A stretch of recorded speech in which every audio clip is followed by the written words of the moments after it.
Hi, I'm Millie, and today I'm going to tell you about Joseph. Joseph was 17 years old. He lived with his father and many brothers. For work, he tended his father's flocks. In all he did, he was faithful to God. Joseph was most loved by his father. His father made him an alternate robe. This made his brothers jealous. He had a dream, which made them extra mad. Yet, in all he did, he was faithful to God. One day, his brothers sold him as a slave.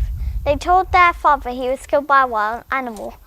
The slave traders sold Joseph to Potiphar, the captain of Pharaoh's guard. Yet, in all he did, he was faithful to God.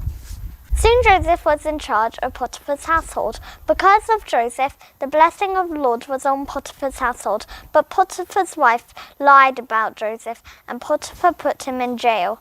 Yet, despite Joseph, he was faithful to God. Even in jail, the Lord was with Joseph. The prison warden put Joseph in charge of those in prison with him.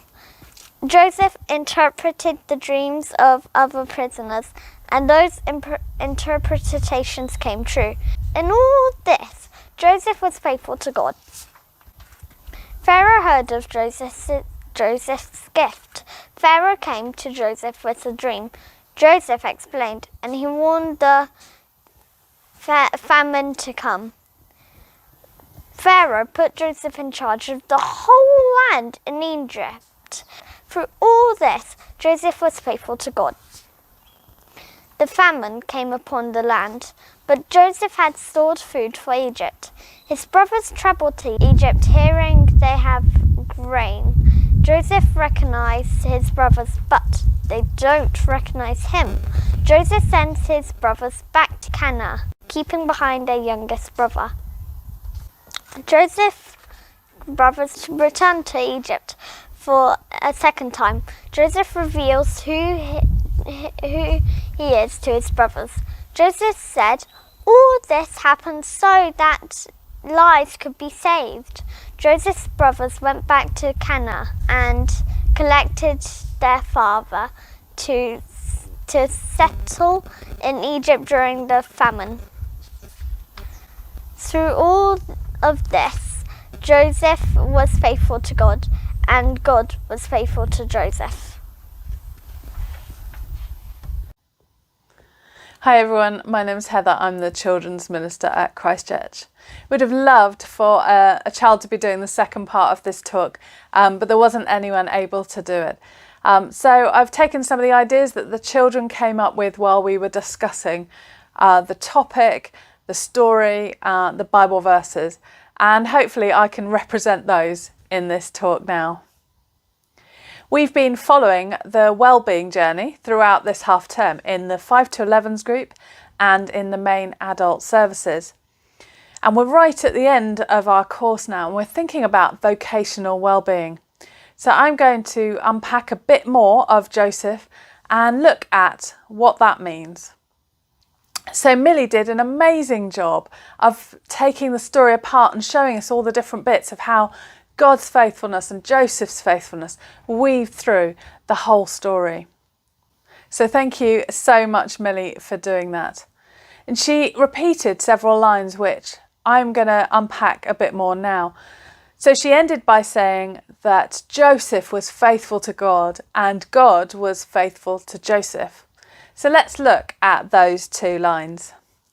So Joseph was faithful to God. Right at the beginning, he'd had this dream, but very quickly his life went downhill. I can't imagine how it must have felt to be betrayed by his brothers, to be threatened with death, to be thrown in a well and then sold as a slave. And now he's a slave being told to do jobs that he probably didn't want to do. He had no choice about it. He didn't get paid. It wouldn't have been a nice place to be. And then further down the line, he gets accused of something and he's thrown in jail and he's in an even worse place. But all the way through the story, you can see Joseph was faithful to God. With the children, we looked at 3 Bible verses, which we're going to look at now. And the first one is this, Colossians 3. Whatever you do, work at it with all your heart as working for the Lord, not for human masters. It is the Lord Christ you're serving. And with the children, we unpacked, what does that mean? What does it mean to work with all your heart? What does it mean to work as if working for the Lord? And what does a human master mean?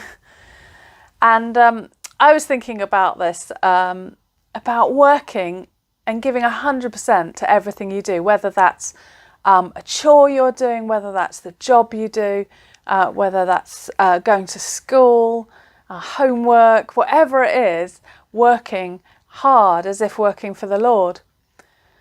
And I was thinking about my GCSE history. Now, I chose to take GCSE history mainly because I didn't want to do geography, and that was the only other choice. I ended up getting a D. And it wasn't that the teacher wasn't any good. It wasn't that I wasn't any good at the subject. It was just that every time we did a different topic, if it was a topic I was interested in, I gave it 100%. I got something like 80-90% in my results. But if it was a topic I wasn't interested in, I gave it 0 effort. And I got really, really low results because I just didn't try, because I wasn't interested. And so overall, I got a low grade because I didn't work hard with all my heart as if working for the Lord in everything I did for my history exams. Now, that's just a silly example, but I know we can all think of jobs that we really hate doing. And why has this landed on me again? And why can't someone else do this job? But this passage says, whatever you do, work with all your heart as if working for the Lord. So the children asked the question, well, how? How do you do that? That sounds really hard. Then another child who had the next verse spoke up and said, I think this answers that question. And the verse they had was from Philippians 4. It says, I can do all this through him who gives me strength. So the answer is, when you're giving your all and you're working hard, you're doing it not in your own strength, but you're doing it in God's strength.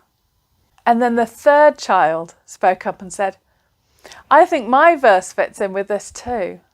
It's Psalm 37. Commit everything you do to the Lord. Trust him and he will help you. So, how do we work hard as if working for the Lord? Well, we do it through God's strength, like it says in Philippians. And we start by committing it to the Lord. So before you go into work, before you go to school, just say, God, this is your day. I know you're with me. I trust you. And you're going to be with me in everything I do. Help me, give me the strength to do everything with all my heart. I want to give my very best to you today. So how do we have well-being in our work? Well, we have it by working with all our heart, through God's strength, not ours, through committing our day, our time, our activities to God, and through trusting that God is with us, just like he was with Joseph. So the second line of Millie's ending passage was, God was faithful to Joseph. And we can see that all the way through. At the beginning, he promised him this vision. And all the way at the end, that vision came true. But all the way through, God was with Joseph. And we see him blessing Potiphar's house and being with him in the jail and helping him with all the things that he did. And then helping him to interpret dreams as well. But what about vocation? That's a bit of a strange word. And the children thought we were doing about vocational wellbeing, which sounds great. Maybe that is the answer. We all need a vacation. But actually, vocation is about calling. And all Christians have 2 callings. So our first calling, our primary calling, is to be in relationship with God. So we're first called to love God and to know his love for us. Our secondary calling, well, that's different for each one of us. It's not necessarily the same as what your job is. And it's not necessarily the same thing all of your life. It might be that you have a calling for a certain thing at a certain time. And then it changes to something else. It might be that you have several callings at once. I reckon lots of us over the pandemic, our calling might have slightly changed, what God was asking us to do in that time. So how do you know what your calling is? How do you know what it is that God is asking you to do? Well, sometimes it's as simple as, what is that thing that God has given you as a gift? What's that thing you're good at? Maybe that is what God is calling you to use to bless others, to worship him, to show his love to other people. Maybe it's that someone's told you that you're good at something. Sometimes we don't recognise that in ourselves, but somebody might tell you that. And if you see a gift in someone else, tell them.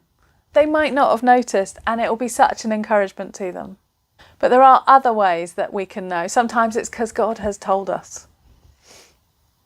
And if you're an adult and you want to come on the SHAPE course, it's just a course to help you to unpack what are my spiritual gifts? What are the things that God has gifted me with that I could use to honour him, to give him glory?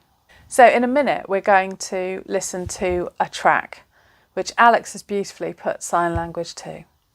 And while this track is playing and we remember that God is faithful to us in all that we do, let's spend some time asking him to show us how we can work with all our heart as if working for the Lord in everything we do.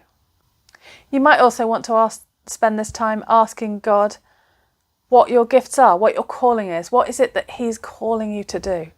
Not just what your job is, but what are your gifts that he's calling you to use? And maybe there's an area of work or school or home that you find really difficult. Maybe there's those jobs that you just really hate doing. And you just need God to give you the strength to do them and to do them with all your heart. Ask him to change your heart about those things. And then take time to listen to what he has to say. And through all of that, know that God was faithful to Joseph and he will be faithful to you and to me. Amen.